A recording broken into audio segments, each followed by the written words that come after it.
Olá, alunos! Sou a professora Magna e na aula de português de hoje nós iremos estudar sobre os textos dissertativos expositivos e também a questão da campanha publicitária. Nesse caso, a campanha que nós iremos estudar chama-se Setembro Amarelo, mês de prevenção ao suicídio, certo? Por que eu escolhi essa campanha? Porque desde 2014, a Associação Brasileira de Psiquiatria, ABP, em parceria com o Conselho Federal de Medicina, organiza nacionalmente o Setembro Amarelo. O dia 10 deste mês é oficialmente o Dia Mundial de Prevenção ao Suicídio, mas acontece durante todo o ano. E quando nós falamos em suicídio, é o ato de tirar a própria vida intencionalmente. Também fazem parte desse comportamento os pensamentos suicidas, planos e tentativas de morte, assim como os transtornos relacionados ao problema. Durante todo este mês, ações são realizadas a fim de sensibilizar a população e os profissionais da área sobre os sintomas deste problema e para a saúde mental. Assim, fazendo-os entender que isso também é uma questão de saúde pública. Infelizmente, para muitos, o suicídio ainda não é visto como um problema de saúde pública, mas sim uma espécie de fraqueza, de conduta ou personalidade. Então, vocês podem ficar se questionando, mas por que coloca-se amarelo, essa cor amarela para representar esta campanha? A cor amarela, a cor dessa campanha, ela foi adotada por conta de uma trágica história que a inspirou. Que aconteceu em 1994, um jovem americano de apenas 17 anos, chamado Mike M., tirou a própria vida dirigindo seu carro amarelo. Seus amigos e familiares distribuíram no funeral cartões com fitas amarelas e mensagens de apoio para pessoas que estivessem enfrentando o mesmo desespero de Mike. E a mensagem foi se espelhando mundo afora, tornando-se nessa proporção, de forma que, tanto aqui no Brasil como no mundo inteiro, trabalha essa questão do Setembro Amarelo. Qual o objetivo dessa campanha? Primeiro, tirar aquela visão que não se pode falar sobre o assunto. Por quê? Porque o suicídio, até hoje, ele é visto como tabu. As pessoas, às vezes, têm medo de falar sobre, têm medo de acabar até influenciando. E nós, como educadores, temos que conversar com vocês, temos que expor isso. Por quê? Porque é uma questão de saúde pública, como foi mencionado anteriormente. Então, o lema é um abraço pela vida. No dia 10 de setembro é o Dia Mundial de Prevenção ao Suicídio. O objetivo principal de todos é que, neste dia, toda a sociedade jogue uma luz sobre essa questão, que, infelizmente, tira a vida de milhares de pessoas no mundo todos os anos. Então, o primeiro passo é esse, é conscientizar a população, é conversar, dialogar sobre o tema para que possa evitar transtornos futuros ou consequências. No contexto atual, são registrados cerca de 12 mil suicídios todos os anos no Brasil e mais de 1 milhão no mundo. Trata-se de uma triste realidade que registra cada vez mais casos, principalmente entre os jovens. Cerca de 96,8% dos casos de suicídio estavam relacionados a transtornos mentais. Em primeiro lugar está a depressão, seguido de transtorno bipolar e abuso de substâncias. Então, os números, eles impressionam. Segundo as pesquisas, a cada 40 segundos, uma pessoa comete suicídio no Brasil. A cada 3 segundos, uma pessoa tenta tirar a própria vida. E o Brasil é o 8º país em número absoluto de suicídio. Ou seja, é necessário conversar sobre esse tema, sobre essa campanha, divulgar nas redes sociais, tentar fazer com que haja uma reflexão mais abrangente, uma ação preventiva. Por quê? Porque os números são alarmantes e nós temos que ficar atentos. Como identificar alguém que precisa de ajuda ou corre risco de suicídio? Primeiro ponto. Tem que observar aquela pessoa que apresenta comportamento retraído, dificuldade para se relacionar com a família e amigos, tá bom? Outro ponto é ter casos de doenças psiquiátricas, como transtornos mentais, transtorno de humor, como depressão, bipolaridade, transtorno de comportamento pelo uso de substâncias psicoativas, como álcool e drogas, transtorno de personalidade, esquizofrenia e ansiedade generalizada. Desses transtornos, eu vou explicar 4 tipos de transtornos que são os que são os mais frequentes. Apresentar também irritabilidade, pessimismo, apatia, sofrer mudanças de hábitos alimentares ou de sonos, odiar-se, apresentar sentimento de culpa, sentir-se sem valor ou com vergonha por algo, apresentar sentimento de solidão, impotência, desesperança, escrever cartas de despedida, falar repentinamente sobre morte ou suicídio, apresentar um convívio social conturbado, ter doenças físicas crônicas, limitantes e dolorosas, como por exemplo câncer, às vezes até AIDS e outra doença que a pessoa já tem aquele desespero, né? Aquela situação de espera da morte, entre aspas. Apresentar personalidade impulsiva, agressiva ou humor instável. Então, todas essas características aí são características, é claro que há também, não apresenta todos ou apresenta só algumas, né? Mas o que nós temos que ficar atento é em relação ao comportamento das pessoas. Principalmente se elas colocam frases muito de desânimos, né? No sentido também de falar sobre pensamentos suicidas. Então, tudo isso você tem que ficar bastante atento para você procurar ajuda. Então, dentro dos transtornos psicológicos, né, nós temos a depressão, que é algo tão comum hoje em dia, infelizmente é algo muito comum, se nós formos analisar. Só para ter ideia, no Brasil, 5,8% da população sofre com depressão. Ela afeta um total de 11,5 milhões de brasileiros, ou seja, segundo os dados da Organização Mundial de Saúde, o Brasil é o país com maior prevalência de depressão na América Latina e o segundo com maior prevalência nas Américas. Então, a depressão ou transtorno depressivo é uma doença comum e séria que afeta negativamente como você se sente, como pensa e como age. Contudo, felizmente também é tratável. Aqui nós temos as causas e os sinais. As causas podem ser problemas de saúde, questões familiares e financeiras, às vezes, por exemplo, uma perda de um ente querido, ou então algum problema da família, certo? Eventos estressantes, traumas também, fatores físicos, envelhecimento, uso de álcool e drogas. E os sinais? Pensamentos ruins persistentes, falta de interesse e de prazer em realizar suas atividades, alteração de peso não intencional, dormir muito ou dificuldade para dormir, dificuldade de concentração, falta de energia, culpa excessiva e pensamentos suicidas. Então, a depressão ela provoca sentimento de tristeza ou perda de interesse em atividades em que momentos anteriores traziam prazer. Pode levar a uma variedade de problemas emocionais e físicos e pode diminuir a capacidade de uma pessoa de manter suas atividades normais no trabalho ou então em casa, ou até mesmo nos estudos, né? E são vários fatores que podem levar essa questão da depressão. E a questão é ficar atento, procurar uma ajuda psicológica, conversar com o seu familiar de confiança, porque esse é um problema que precisa de você estar atento e você aceitar para que possa realmente seguir esse tratamento e conviver, de certa forma, com a doença. Outro ponto é o transtorno bipolar. Pela imagem, você já deve observar o que significa, não é verdade?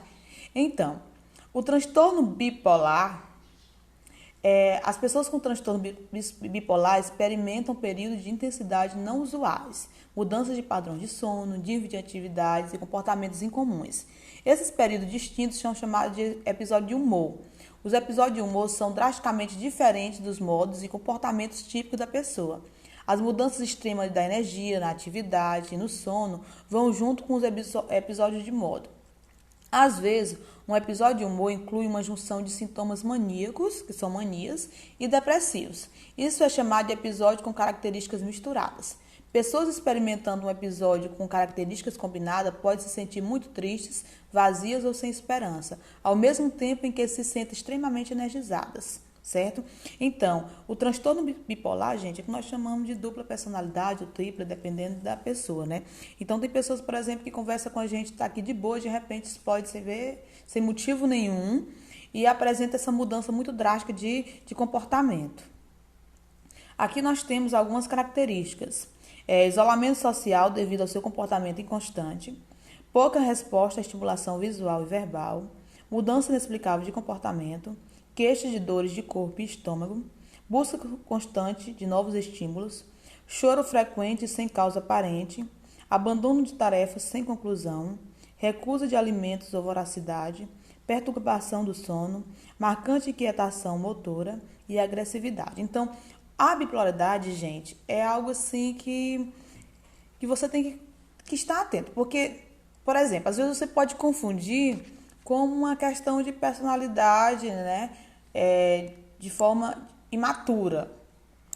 Por exemplo, tem gente que age de uma forma instintiva, que acaba demonstrando uma certa imaturidade. Mas o que você tem que observar mais além é essa mudança de comportamento repentina sem nenhum motivo. Por exemplo, às vezes a pessoa está super legal aqui, simpática, conversando com você e de repente começa a ser agressiva, começa a mudar o seu comportamento sem nenhum motivo. Então, tudo isso você deve ficar atento. Se você sentir qualquer um desses sintomas, dessas reações, você tem que procurar uma ajuda psicológica para ver se realmente a que grau está a sua bipolaridade, certo? A que nível. Outro ponto é a esquizofrenia. Essa daqui ainda é visto atualmente como tabu, infelizmente, tá bom? Por quê? Porque a esquizofrenia, o distúrbio de mente dividida, é marcado por surtos em que o mundo real acaba sendo substituído por delírios e alucinações. E esse transtorno ele afeta 2 milhões de brasileiros. Geralmente, a esquizofrenia ela se inicia com simples apatia no final da adolescência e no começo da vida adulta. Na faixa dos 18 aos 30 anos, aos poucos o indivíduo abandona as atividades. Do nada surge uma sensação de que algo está errado e alguém prejudica a sua vida. O passo seguinte é a transformação dessa inquietação nas fantasias sensoriais e nas teorias de conspiração. São as que nós chamamos de alucinações ou delírios, entendeu? Então, aqui nós temos, por exemplo, olha, alguns sintomas. Por exemplo, nós temos dificuldade de aprendizagem desde a infância, apatia, pouca vontade de trabalhar, estudar, interagir com os outros, não reagir diante de situações felizes ou tristes, e a questão da sensação de que está ouvindo vozes, ou vendo também, certo? Então, assim, essa doença, ela é caracterizada justamente pela perda do contato com a realidade. O funcionamento cerebral sofre um tipo de quebra que normalmente ocorre no fim da adolescência e no começo da vida adulta. A doença atinge cerca de 1% da população. Os sintomas positivos são tratados com remédios antipsicóticos e que ajudam a reduzir os sinais. Os sintomas, eles podem ser delírios, alucinações, ouvir vozes, ter a sensação de estar sendo perseguido, entendeu? Todos esses sintomas aí você tem que analisar. E tem um detalhe assim, super importante. O quê? O que acontece é o seguinte, que às vezes a pessoa ela acaba confundindo esse problema psicológico com a questão espiritual. Por exemplo, se uma pessoa está ali e diz que está ouvindo vozes, né? Então, as pessoas já levam para um lado espiritual, certo? Então, é nesse caso que você tem que ficar bastante atento, porque há casos, né, que você tem que analisar e tem que procurar uma ajuda profissional. Outro ponto que faz parte da juventude hoje em dia, que pode levar, se não souber lidar, a questão do suicídio, é a questão do transtorno de ansiedade. Sentir o coração disparar antes de uma apresentação na escola, no trabalho, suar frio antes de uma entrevista de emprego, ou quando está andando sozinho em uma rua deserta e escura, são sintomas de ansiedade normais e que acontecem em vários momentos da nossa rotina. Muitas vezes intensa e corrida, mas sentir isso de vez em quando é normal. Mas como saber que a ansiedade está saindo do limite? Em que momento nós devemos observar que isso já está perdendo a questão do controle? Olha, para o médico psiquiatra e professor Hamilton dos Santos Júnior, ele diz o seguinte, que a ansiedade passa a ser um problema quando a pessoa começa a ter problemas físicos e emocionais e perdas funcionais, ou seja, não consegue trabalhar de maneira habitual e começa a produzir menos, não consegue mais ter uma sensação de vida plena e de realização de suas potencialidades. Ou seja, quando a sensação de ansiedade ocorre de forma desproporcional ao problema que é apresentado e com sintomas que demoram por mais tempo, normalmente mais de 6 meses, já pode ser um sinal de alguma patologia, de alguma doença. Certo? Então, aqui, veja alguns sintomas do transtorno de ansiedade generalizado. Primeiro, preocupação excessiva e descontrolada sobre acontecimentos futuros. Em relação a isso, é até interessante, porque às vezes, por exemplo, a pessoa marca 8 horas uma reunião. Quando dá 5 horas da manhã, a pessoa já acordou, porque fica ansiosa e aquela sensação de não dormir direito porque tem um compromisso no dia seguinte. Então, tudo isso você tem que ficar atento. Aumento considerável de irritabilidade e impaciência. Por quê? Porque às vezes não acaba dormindo direito. certo? E essa questão de não dormir direito, justamente por pensar demais, a questão do excesso de pensamentos em relação a tudo, e começa a sentir aquela ansiedade, também piora o padrão de sono e apetite, a fadiga crônica, porque é aquela sensação de cansaço porque não dorme direito, tensão muscular frequentemente, principalmente nessa região dos ombros, que a pessoa está sempre tensa, dificuldade persistente em concentração, foco e memória. Então, outro ponto interessante que você tem que observar. O transtorno de ansiedade, gente, ele acaba prejudicando. Por quê? Porque você não sabe lidar com essa situação. Como já foi colocado, a ansiedade é algo que faz parte da nossa vida, mas quando chega a um certo momento, faz com que a pessoa, a uma certa proporção desenfreada, faz com que a pessoa perca a sua qualidade de vida. Você sofre de ansiedade? 33% da população mundial sofre de ansiedade. É, é, Como identificar também uma crise de pânico, né, de ansiedade? Taquicardia e tontura, coração fica bem acelerado, sudorese e tremores, então você vai começar a transpirar bastante, aumento da pressão arterial e formigamento nos membros, tá bom? Então são esses os sintomas quando você está com uma crise de pânico. Como lidar com isso? Como controlar? Primeiro passo, meditação. Então você tem que ter aquele tempo para você pensar, para você refletir, para você deixar o seu cérebro livre por um tempo de pensamentos conturbados. Atividades físicas é essencial, gente. É importante fazer uma caminhadinha, mesmo nesse período de pandemia, faça num local que não tem aglomeração. Terapia é importante, autoaprendizagem, leitura de livros que possam lhe ajudar positivamente, é bom, né? E focar mais em atividades que você vê que são construtivas. Então, em relação ao Setembro Amarelo, não é drama, não é para chamar atenção e muito menos frescura. Nós temos que ajudar, nós temos que conversar, certo? Nós nunca sabemos o que cada pessoa enfrenta, então é necessário, o primeiro ponto é a questão da solidariedade, e da empatia, que é a capacidade de se colocar no lugar do outro. 4 passos para ajudar uma pessoa sob risco de suicídio. O primeiro passo é falar, é conversar, saber o que está acontecendo. Se você vê que tem algum amigo, algum familiar com uma atitude meio suspeita, é tentar mostrar mais receptivo. Mas tem um detalhe importante. Seja, tenha aquela intenção de falar, mas saiba falar. Né? Não vá usar o julgamento, tipo, isso é frescura, isso é falta de Deus, que às vezes as pessoas usam esses termos. Não, você tem que saber conversar com a pessoa, tem que se preparar para isso. 4 passos para ajudar uma pessoa sob risco de suicídio. Primeiro, converse. Encontre um momento apropriado e um lugar calmo para conversar. Ouça a pessoa com a mente aberta e sem julgamento. Você também pode indicar a linha sigilosa para apoio emocional, que é o número 188. Essa ligação aqui ela é gratuita, ela ajuda essas pessoas, já fazem parte da campanha, tá bom? Acompanhe, fique em contato para acompanhar como a pessoa está se sentindo e o que está fazendo. Esse acompanhamento aqui tem que ter um detalhe, a pessoa também não pode se sentir pressionada, né? Você tem que saber o momento certo de você chegar a intervir. Buscar ajuda profissional é essencial também, conversar com a família, conversar com pessoas próximas. Isso é essencial porque é necessário. Incentiva a pessoa a procurar ajuda profissional, ofereça para acompanhá-la um atendimento de saúde, ao CAPS, ou em qualquer outro local em que ela se sinta esse sentimento, né? Essa sensação, essa vontade de tirar a sua própria vida. Proteja. Se é necessário, se há perigo imediato, não a deixe sozinha e assegure-se que a pessoa não tenha acesso a meios para provocar a própria morte, como, por exemplo, arma de fogo, medicamentos, pesticidas e outros acessórios que podem levar à morte. Então, o primeiro passo, gente, de tudo, é você ter essa consciência de ajuda, certo?